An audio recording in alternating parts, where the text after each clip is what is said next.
വചനം മാംസമായി നമ്മുടെ ഇടയിൽ വസിച്ചു. അവന്റെ മഹത്വം നമ്മൾ ദർശിച്ചു. കൃപയും സത്യവും നിറഞ്ഞതും പിതാവിന്റെ ഏകജാതന്റേതുമായ മഹത്വം. വിശുദ്ധ യോഹന്നാൻ എഴുതിയ സുവിശേഷം 1-ാം അധ്യായം 14-ാം വാക്യം. യഥാർത്ഥ സത്യത്തെ പകർന്നു നൽകുവാൻ നമ്മുടെ ഇടയിലേക്ക് കടന്നു വന്ന, നമ്മെയും അവനോടൊപ്പമുള്ള സൗഹൃദത്തിലും ജീവിതത്തിലും പങ്കാളികളാക്കുന്ന ദൈവത്തിന് നമ്മോടുള്ള അകമഴിഞ്ഞ സ്നേഹമാണ് ക്രിസ്തുമസിന്റെ ആത്മീയത.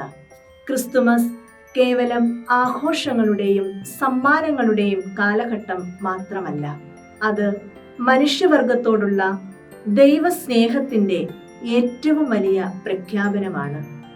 ലോകത്തിന്റെ പാപഭാരം നീക്കി ദൈവവുമായുള്ള ബന്ധം പുനഃസ്ഥാപിക്കാൻ സ്വയം ബലഹീനനായ മനുഷ്യനായി അവതരിച്ച യേശുക്രിസ്തുവിന്റെ ജനനമാണ് നാം ഈ ദിനത്തിൽ അനുസ്മരിക്കുന്നത്.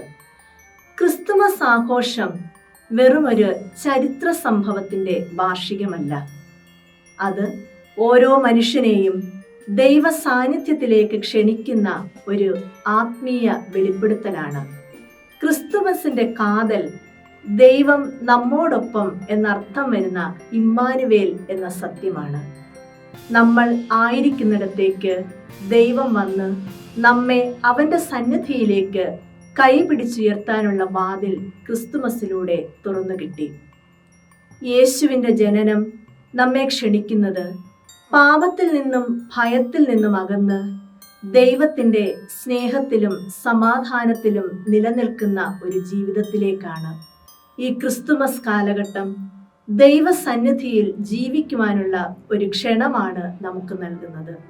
ദൈവസന്നിധിയിൽ ജീവിക്കുക എന്നാൽ ദൈവത്തിന്റെ സ്നേഹം, നീതി, ദയ എന്നിവ നമ്മുടെ ജീവിതത്തിൽ നിറഞ്ഞു നിൽക്കുവാൻ അനുവദിക്കുക എന്നതാണ്.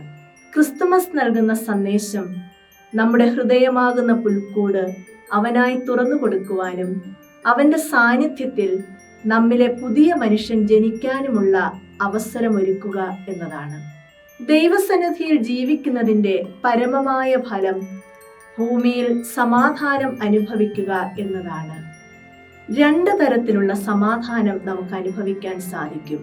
ഒന്നാമതായിട്ട് ആന്തരിക സമാധാനം, ലോകത്തിന്റെ തിരക്കുകൾക്കപ്പുറം ദൈവവുമായുള്ള ബന്ധത്തിലൂടെ ലഭിക്കുന്ന ശാന്തമായ ഒരവസ്ഥയാണത്.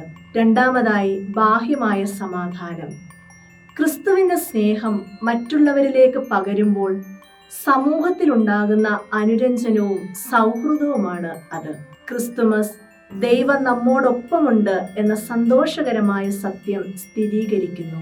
ഈ ആനന്ദം ഉൾക്കൊണ്ട് ദൈവത്തിന്റെ സ്നേഹത്തിൽ ജീവിക്കുവാൻ നമ്മെ തന്നെ സമർപ്പിക്കാനുള്ള ക്ഷണം കൂടിയാണ് ഇത്.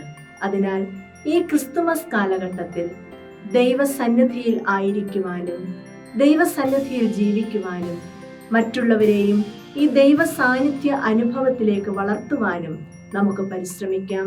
ദൈവം നമ്മെ സമർത്ഥമായി അനുഗ്രഹിക്കട്ടെ.